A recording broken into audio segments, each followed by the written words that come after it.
Hello, my friends. Well, today I'm going to explain to you why Mike Johnson and all the people of the GOP together are essentially uh, not patriots.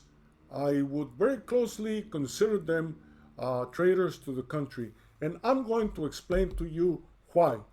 Hold on, and we're going to dive deep into this situation. Hello, everybody. Welcome to my channel. Welcome to the Mestizo Perspective. This is your host, the French Olmec. Now, most of you will have said by now that, well, why is Mestizo so upset today? What's going on? Well, I have. This is not the first time, and I believe I have lightly touched upon this in the past. But see, right now, we have in the presidency an, a man who has determined that we need to have tax cuts. And I understand working men, working people want to have tax cuts. You say, well, if I'm making $100,000, dream on, right? Well, if I'm making $100,000 and I'm paying $20,000 in taxes, why can't I keep another $10,000 for myself? Well, I'm going to explain to you why. See, tax cuts to you are $10,000. Now, to the millionaire, okay, who is, because see, this tax cuts create a break for you, but it also creates a gigantic break for the millionaire who is paying probably, or let's just give it a nice round number, who's paying $1 million in taxes in 1 year. And you say, well, $1 million doesn't compare to my 10,000, 20,000. No, it doesn't. No, it doesn't. Because the cost of the goods and services that the millionaire uses in order to increase his fortune is a world away from your little, 10-mile ride to and from work. So, yeah, his tax breaks are great. But before we go any further, let me go through this so that I can clarify for you, and you can pass it on. I do expect for people to listen to this podcast and or video, audio, press like, follow, and share it with your friends, because one of the reasons why we are where we are, it's because the education level has dropped so much, because public education funding has been dropping and dropping and dropping, and standards have been dropping and dropping since 1971. Now, this is something I'm going to show you here, or talk to you about here. In the auditing of the nation's financial health, the most critical metric is the integrity of its revenue stream.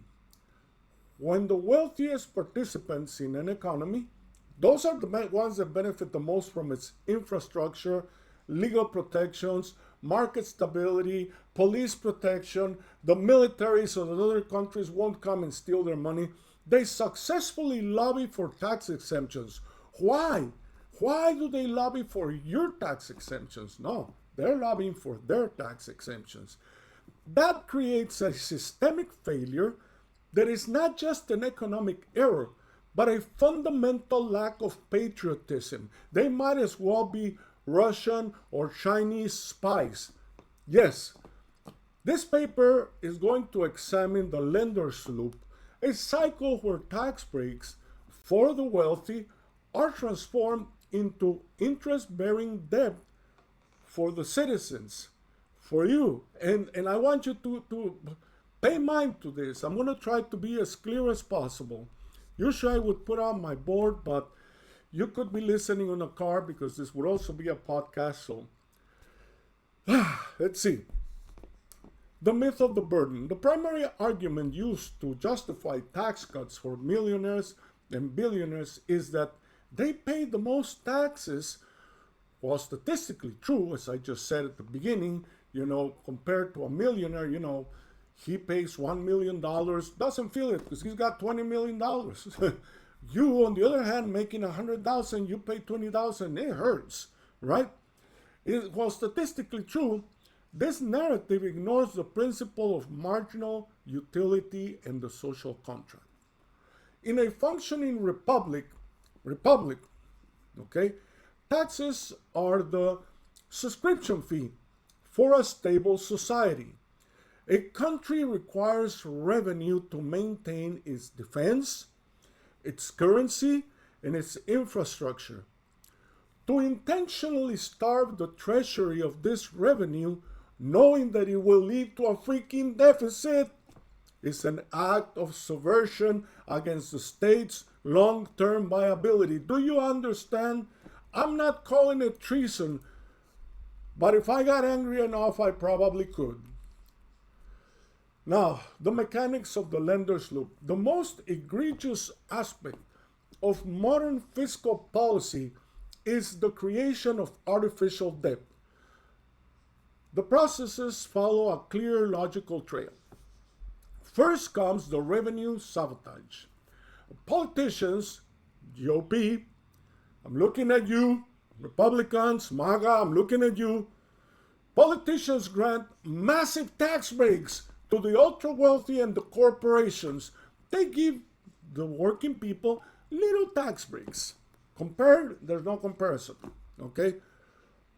The deficit gap. Now that we have created massive tax breaks to the ultra-wealthy, there's going to be millions of dollars missing from the revenue that the country needs.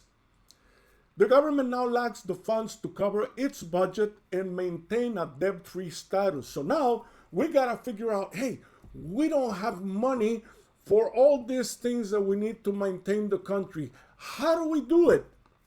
Well, to fill this gap, the government issues treasury bonds. Essentially, they're asking for a loan. Now, the irony is this. Who has the excess capital to buy and benefit from these bonds? The same wealthy individuals and entities that avoided paying taxes in step one. Now, don't compare yourself to them. Don't be dumb. If you buy a U.S. savings bond, okay, for $1,000 with a 5% maturity date, how much are you gonna make? Now, the millionaire, he can buy millions of dollars if he buys $100 million in U.S. saving bonds at 5% interest. How much is he getting back? He's getting back $5 million that you're going to have to pay out of your taxes to them just because they had more money, which they have it because the politicians did not charge them for taxes. Okay? Does this sound like corruption? Does it sound like patriotism? Like somebody is saying, hey, my country needs me, and since they helped me to become a millionaire or a billionaire, I'm going to pay back my taxes. Does it? No. It says, I have a lot of money. I'm going to take advantage of this so that those little ants that are working down there will have to work harder in order to pay me back my money with interest. And guess what? Next year, we're going to do it again. How long do you think you can keep this going? Now, this represents in reality a transfer of wealth from the public treasury to private pockets of the millionaires. The citizens' tax dollars are no longer just building roads. They are paying interest to billionaires for money the government should have already possessed. But because they were given a little bit of extra money to their personal pockets, they voted, no, let's not charge taxes to the millionaires. We'll figure out a way to, how do you call it? We'll find a way to take this money from the working class. We will convince them that they should buy U.S. saving bonds for their retirement. and then we will sink the market so billionaires can come in and buy from the market and essentially steal their 401ks. You see how this works? Now, the erosion of the patriotism, this is a word that, MAGA and Joe P have been talking a lot of, and it's like, patriotism is often defined as a devotion to the well-being of the country. If the country requires a balanced budget to remain sovereign and strong, then actively participating in the lender's loop is a betrayal of that strength. I mean, I went to the military. I know a lot of people went to the military willing and able to go ahead and sacrifice yourselves in order to, I'm doing this for my country. If I get something back, great. If I don't, well, that's okay because I was there for my country. What do millionaires and billionaires actually do for the country? The one thing they could do, they say, no, I will not do it. So, a country buried in debt to its own oligarchs is a country that is no longer independent. It becomes beholden to the lenders rather to the voters. In other words, everything that benefits the billionaires becomes a law. And anything like, oh, guess what? Socialized medicine? No, they don't have money for that. They have money for wars in order to increase their inversions into the investment into the war machine so they can have some more money back and drive the United States further into debt.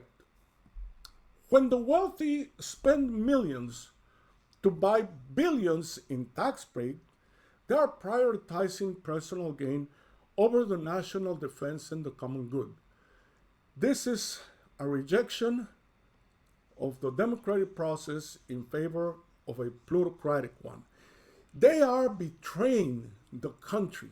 And this is not just the billionaires of today.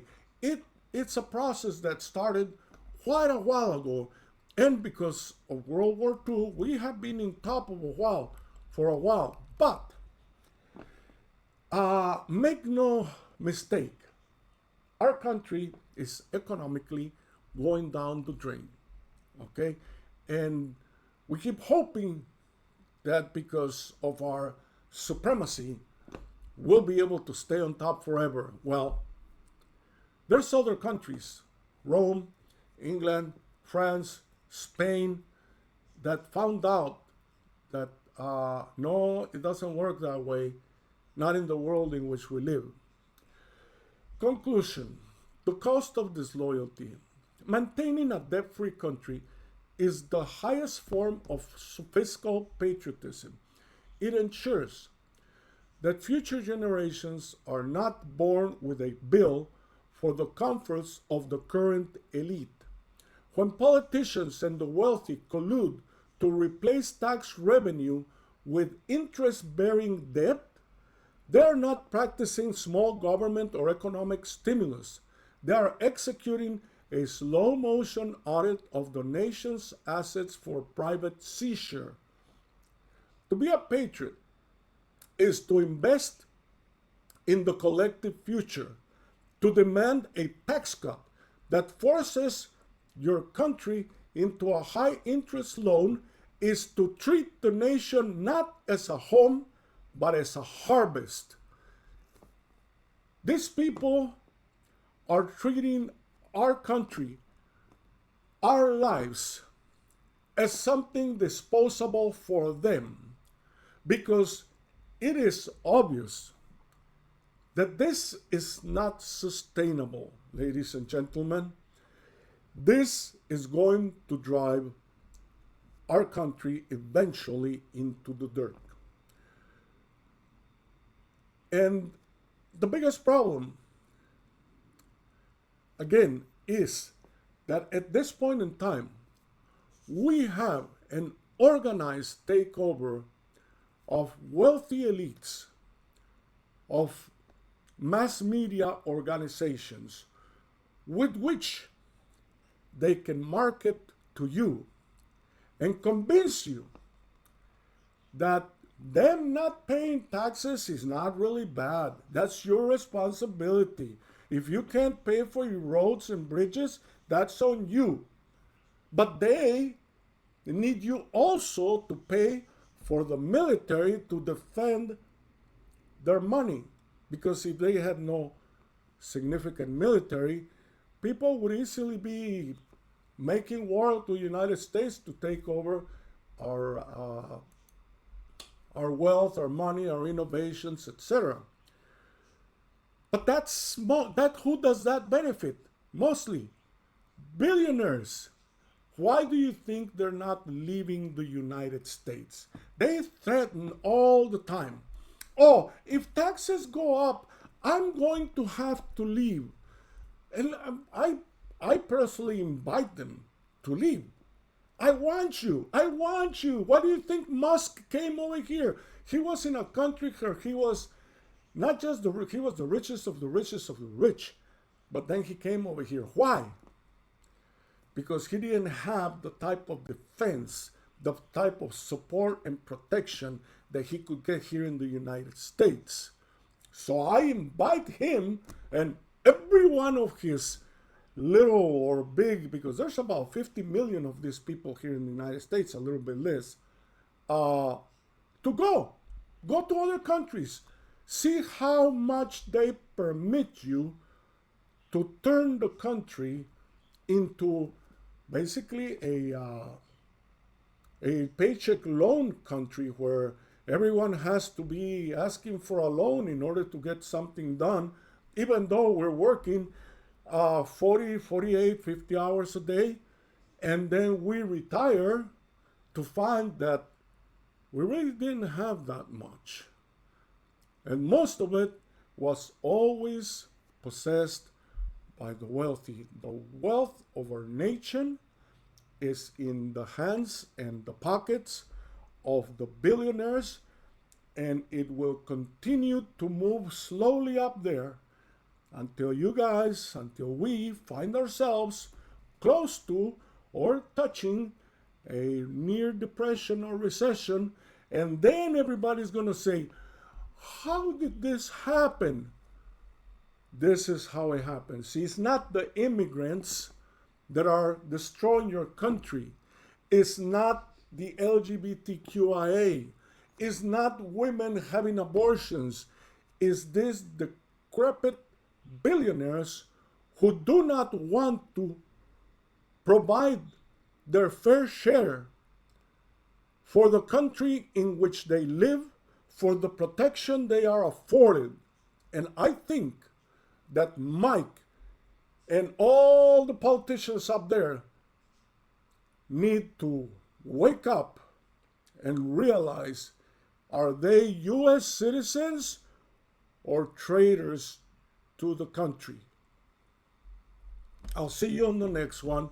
I know that I'm hard, but this is the Mestizo Perspective. You don't come here to hear nice, lullaby songs. You come here to hear hard facts, hard truths that maybe you didn't like to hear.